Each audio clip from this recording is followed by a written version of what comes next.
Pre-order my book, American Evil, in the description below. No. Anyway, today we're doing a video on Harman Smith and his take on Elden Ring's DLC. You ready for that?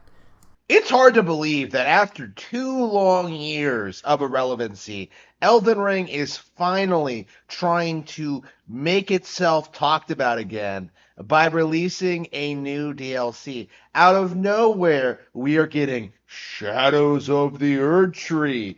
This is how I know you're not actually part of the Elden Ring community, because if you were, you would know that people have been talking about this for like the past year. As a matter of fact, the hype started almost as soon as the actual game came out. You know, the silliest name for a DLC I've ever heard in my life. Like, oh, look, you have your little knight guy going up against skeletons and fire demons. The most boring, generic, uninspired enemies I've ever seen in my life.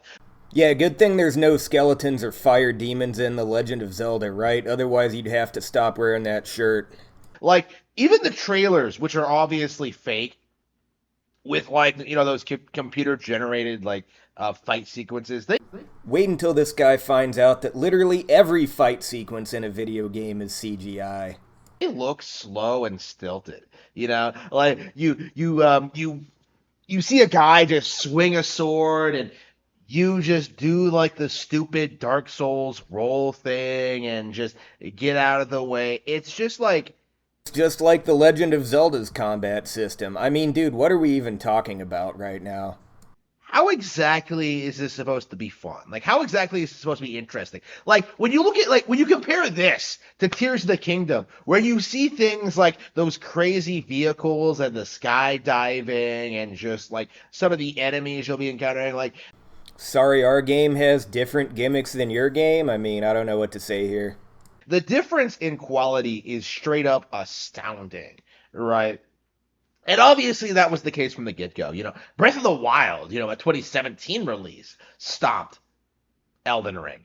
Like, older Zelda games stomped Elden Ring. So to see people, like, continue saying, OMG, it has 10 million views on YouTube, nobody cares. The 10 million viewers care, Harman. Like, nobody cares. Okay? Shadows of the Erdtree is not going to magically make Elden Ring relevant again. Oh man, Elden Ring is irrelevant now? I didn't hear about that. I guess I better stop playing it. I guess the Facebook and Reddit groups about it better stop getting like hundreds of posts a day. I guess people better stop showing up to my streams where I stream Elden Ring. Right? It's not magically going to save from slop from what's coming, right? It's not magically going to become good because Namco Bandai released a trailer, okay? Like, it's not going to be that big of a deal. And you can already kind of see that, right, in the community. It's kind of shocking, really, how little discussion there is. Okay, I would put in that clip where it's like, my source is I made it the fuck up, but I think every other gaming commentary YouTuber has used that one, so just pretend it's in here. Regarding the Elden Ring DLC, because Elden Ring is played out. It's boring. It's uninspired. Like, the only time you ever hear anybody talk about it at all is when they're trying to damage control the crashing video game industry. Like, whenever someone tries to bring up how we haven't gotten any good games over the past 10 years. We haven't gotten any good games over the past 10 years. Tell me without telling me that you don't play anything outside of the usual AAA corporate slop, and you also don't play Soulsbornes, you didn't play Doom Eternal. We got plenty of games that were good within the last 10 years. You just probably can't play them that well because you have a Switch and they run at like 30 FPS. What about Elden Ring? Yeah, Elden Ring is an example of what people are talking about when they say that gaming is stagnant and boring, if you're not a Nintendo fan. Right. The reality is, Elden Ring has made no significant changes or improvements from Dark Souls, right? Harman, it has an open world. It has mounted combat. Instead of just regular weapon skills, it has Ashes of War that you can swap out. You know what? I'll go even further. Try playing as a mage in Dark Souls 1 or Dark Souls 3. you'll find an incredibly boring time where you just spam the same 2 or 3 spells over and over again. Now try playing as a mage in Elden Ring, where there are tons of different spells that scale with different stats, have different effects. The incantations are way better too. There are so many more viable builds you can use. You can do offensive miracles a lot easier, pure faith build. Like, you don't know what you're talking about here. There has been no real evolution from the formula, right? Just compare like Breath of the Wild to Skyward Sword, right? And you can see just the sheer amount of just evolution that game had over its predecessor. In fact, you can see more evolution from Skyward Sword to Twilight Princess than you could see from Demon Souls to Elden Ring. Well, you see, that's wrong because the difference is Elden Ring is good and Demon Souls blows. Yeah, no, I'm right. Don't at me in the comments. Right? Those games play completely differently from each other, right? And lots of people cope and seethe about it. Like again, Skyward Sword, much like Tears of the Kingdom now, that game was heavily disregarded by gamers when it first came out, but it was very, very ill-deserved, right? And over time, the game began to build a very dedicated audience who love it and respect it for what it is, right? Same with Wind Waker, same with Majora's Mask. Okay, Harman, let's do a little thing here, a little show of good faith. I'll name some Nintendo games I like, and you name some non-Nintendo games that you like. Fair enough? I would think so. Anyway, the last Zelda games I played were Twilight Princess and Majora's Mask, and yeah, they're good. They are pretty good. I also played Super Mario Wonder. That's a pretty good game, too. Now it's your turn. Tell us one Nintendo game or one non-Nintendo game, rather, that you liked. Now's your chance to prove you're not just fanboying. There are just so many other games that are just better than Dark Souls to the point where, like, I kind of roll my eyes whenever I see anybody even bring up Dark Souls. Because if you're talking about that, you're not playing like The Legend of Zelda: The Oracle of Ages, or Minish Cap, or Link Between Worlds, right? Or Triforce Heroes, all of which are way better than anything From Slop has ever put out, right? Again, you guys are getting excited over a DLC. Oh, this will save Elden Ring off. What does Elden Ring need to be saved from? Are you talking about the PvP numbers going down or something like that? I mean, it's a primarily PvE game. And the PvP is just kind of tacked on for some extra flavor. If people get a little bored of that, it doesn't mean the game is dying. And again, a big thing I've been seeing from the community is just the denial of Tears of the Kingdom's continued success, right? This is like the big thing I think that really motivated me to make this video, is just seeing how many Elden Ring YouTubers are still in denial that Zelda has stomped their beloved franchise into the ground. I gotta be honest with you here, bro. The amount of time I spend in the average week thinking about which is doing better, Elden Ring or Legend of Zelda, is approximately 0 minutes and 0 seconds. And there will be no recovery from this. Like, going forward, I think it's been very clear that Nintendo has the ability and the capacity to innovate and evolve their Zelda formula, right? Like, it's crazy how Tears of the Kingdom takes place in the same setting as Breath of the Wild, and yet it has such wildly different mechanics and such a wildly different plot. Every Soulsborne game has wildly different mechanics and plot than the others, okay? Except for Dark Souls 3. That one is derivative fan service, but we love it because the boss fights are good. But have you played Sekiro? Have you played Bloodborne? It's sounding like you haven't. It really does come off like a completely different game. Like, they Tears of the Kingdom, Breath of the Wild are nothing alike. Meanwhile, like, FromSlop is just throwing out the same game over and over and over and over and over and over and over again, just hoping that they can continue their Age of Fire perpetually, right? How like Gwyn is like desperately trying to keep the flame going, to keep his relevancy strong because he's such a big believer in his brand. That's basically the Dark Souls fan base, Yo, you know the lore. You like Dark Souls, don't you, Harman? right? They're desperately throwing more Dark Souls games into the flame to try and stoke it. They're making Armored Core to try to do something to keep people from noticing how repetitive and derivative all of their games actually are.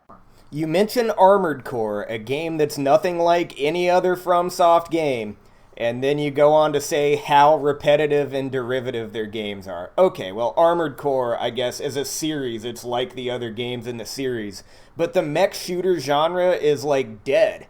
That genre just wasn't even a thing. It had no games since like the 2000s, except for maybe Demon X Machina, but that one sucked. But anyway, you're on Copium.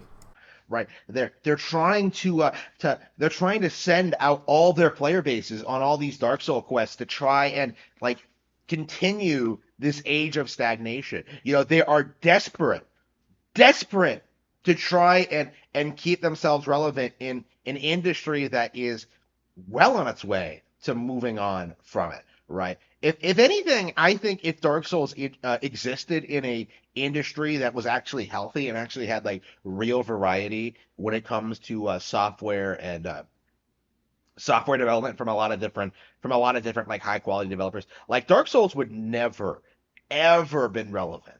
Dark Souls has been around for a long time, and it was a really good game for coming out in 2011. The video game industry was doing pretty well back then, too. And plus, video games evolve. That's just a thing. What I'm hoping the next evolution will be is a game that's got, like, the world and kind of story of Elden Ring. Solid single player, but has the hack and slash mechanics of a game like Chivalry or Mordhau. That's where I'm hoping it goes. That's where I'm hoping the next evolution goes. Right? Like Dark Souls really is a formula that should have been improved on a long time ago, and we still haven't seen it yet. Like it's just, if anything, like indie games are already putting out better Dark Souls than FromSoft is, and that's not really something that like the audience likes to admit to itself. But Are you talking that silly fucking Pinocchio game? Dude, everyone but me seems to like that game. I don't get it. I can't take it seriously, dude. it is true. Right, like I have a very low opinion of Miyazaki and the FromSoft formula and the audience and just everything they do to try and just deny reality, in this regard. Like FromSoft took an entire year, like 2 years, to develop this DLC. Like meanwhile, Nintendo is well on their way to putting out like new Zelda games or putting out like new games in general. You are simping for a company that hates its fans so much that it will shut down fan-made projects just to steal their ideas and sell them back to you. Right? It Why exactly would I be excited over Shadows of the Erdtree? Like, remember when people were trying to tell you that like this DLC would outperform Tears of the Kingdom? Like a DLC outperforming Tears of the Kingdom. I don't keep up with fanboy discourse because I'm a grown adult. Meanwhile, like Tears of the Kingdom sold roughly as much as like the base game, right? Like again, why should I care about Elden Ring? Like what about this game makes it so spectacular? Nobody has ever been able to give me any adequate explanation as to why this game is so great, other than the fact that it's game of the year, which, as we all know, is not a metric we should ever respect. Yeah, no, I don't take the opinions of a bunch of media douchebags seriously either. Neither should you. It's just stupid. I played the game before I knew it was going to be game of the year. You're assuming everyone is as big of a fanboy and a sheep as your target audience is. So here's the thing. Okay, my point is, the point I really want to get to in this video is that Harman Smith does not actually believe the things he says. He will yap and say a whole bunch of nothing. And he's nothing but a troll. This is all just a plot to sell his crappy books that he advertises at the beginning of every video. Everything else is just clickbait. He really feels that he deserves to be a successful author, and he's willing to stoop to any cheap trick he can to get to that. Now, you may be thinking, oh, I've seen fanboys like that. How do you know he's faking it? Well, not only does he never raise any actual points other than just pure copium in his videos, this guy has also been known to make videos saying things like George Floyd had it coming to him and Black Lives Don't Matter. Of course, that video got taken down, but you can actually find this in another creator's video about him. It's titled Harman Smith, the Nintendo Nazi. Like, it's in there, dude. He's also been known to refer to trans people as trannies. Now, to be fair, this was when talking about Jim Sterling, and yeah, Jim Sterling does kind of suck ass, but like, still, he's being inflammatory and bigoted for the sake of being inflammatory and bigoted, and it's because he wants attention. It's because he wants to sell his crappy books. By the way, his books are not good. Do not buy them. I don't even think they're worth pirating. Some guy out there, some guy on YouTube did pirate them and did a live stream where he read them, and it just read like fucking Wattpad slop. This guy is not as smart or as talented as he thinks he is, and because he's not succeeding as an author, he decides he's gonna do this clickbait thing to try and get more attention for his garbage. And you know what? It barely even works. This guy has a little over 1,000 subscribers. I have just under 500. And my bait, my troll videos that I make when I'm desperate for attention and my mental illness is acting up, get more views than most of his do, because I'm not a formulaic played out hack and my bait is actually funny.